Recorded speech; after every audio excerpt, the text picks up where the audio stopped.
آپ صلی اللہ علیہ وسلم نے فرمایا میں تمہیں ایسی چیزیں نہ بتاؤں کہ جن کو اختیار کرو گے تو تمہارے درمیان آپس میں بہت محبت بڑھ جائے گی.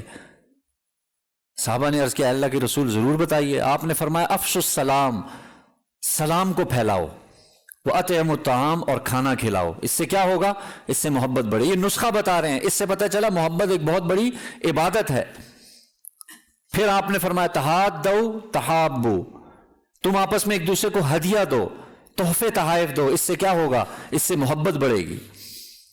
تو محبت شریعت کے عین مطابق ہے. اور میں نے عرض کر دیا کہ محبت بہت بڑی عبادت ہے. لیکن جو آج کل کا معاشرہ جس قسم کی محبت میں مبتلا ہے، میں اب اس طرف اللہ تعالیٰ نے 22ویں پارے کی ابتدائی آیتوں میں اللہ تعالیٰ نے اس کی نشاندہی کرا دی. میں ایک بات جو ہر ہفتے سے کہتا چلا آ رہا ہوں، ایک بات اپنے ذہن میں اللہ کرے میرے بھی اور آپ کے بیٹھ جائے. بھئی یاد رکھو اللہ ہمارا خالق ہے،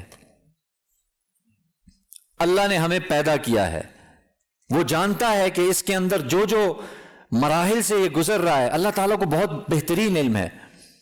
اس آیت میں اللہ تعالیٰ نے یہ جو آج کل کی جو جس کو محبت کہا جا رہا ہے، اس کا اللہ تعالیٰ نے بتایا کہ یہ محبت نہیں ہے حقیقت میں.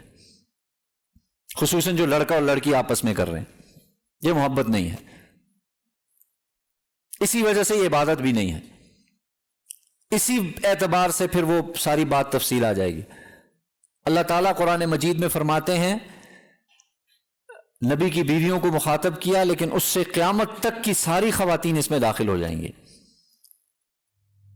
ان اتقیتن فلا تخضعن بالقول، اے نبی کی بیویوں جب تمہارے پاس کوئی آئے، کوئی بات چیت، اور منع نہیں کیا، مرد سے بات چیت ہوگی، آپ کی عورتوں کی بات چیت مرد سے ہوگی کسی نہ کسی اعتبار سے. گھر میں ہے تو دیور ہے، جیٹھ ہے، اس سے کسی نہ کسی اعتبار سے ہوگی. اللہ نے یہ نہیں کہا اے عورتوں تم نے کسی مرد سے بات نہیں کرنی، کہیں نہیں کہا اللہ تعالیٰ.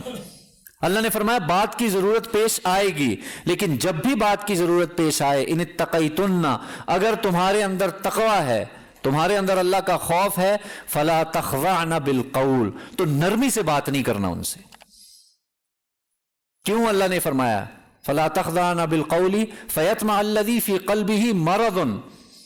وہ شخص جس کے دل میں مرض ہوگا وہ طمع کرنے بیٹھ جائے گا، وہ لالچ میں آ جائے گا، وہ ہرس میں آ جائے گا.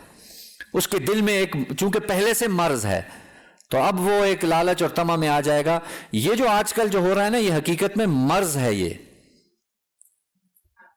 لڑکی لڑکے سے بات کر رہی ہے اور نرم لہجے میں بات کر رہی ہے، فوراً لڑکے کے دل میں مرض پیدا ہو گیا. وہ کہے گا اب تو ظاہر ہے بس اس نے جو نرم طریقے سے بات جو کر رہی، فطرت ہے یہ.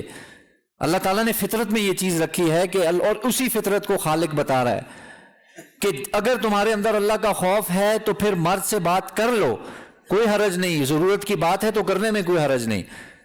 دفتر ہے، سکولز ہے، کالج ہے، یونیورسٹی ہے، آج کل تو یہ سارا حالات میں عورتیں مرد سب اکٹھے چل رہے ہیں، جو کہ ناجائز ہے، جو بالکل درست نہیں ہے.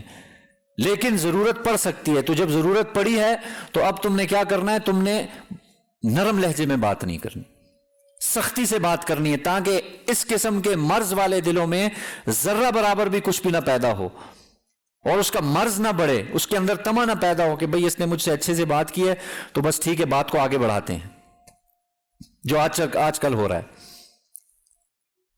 یہ جو آج کل جس محبت کا تذکرہ چل رہا ہے یہ حقیقت میں مرض ہے، اور ایسے مرض کی شریعت میں بالکل اجازت نہیں ہے. جس کو آج کل کے نوجوان محبت کہہ رہے ہیں یہ حقیقت میں مرض ہے. اسی مرض کی بنیاد پر معاشرہ بگڑ رہا ہے، بے حیائی عام ہو رہی ہے. اور یہ میں نے عرض کیا یہ کسی مولوی صاحب کی بات نہیں، کسی مفتی صاحب، خالق خود کہہ رہا ہے کہ یہ نقصان ہوگا تمہیں. تو اس لیے اس بات کو سمجھنا پڑے گا. سب سے پہلی چیز فیطمع الذی فی قلبہ مرض، کہ بھائی دل میں طمع پیدا ہو جائے گی ایسے مریض لوگوں کے دلوں میں. پہلے اس مرض کا علاج کرنا پڑے گا، اپنے دل کو پاک صاف کرنا پڑے گا، تب آگے مرحلہ بڑھے گا.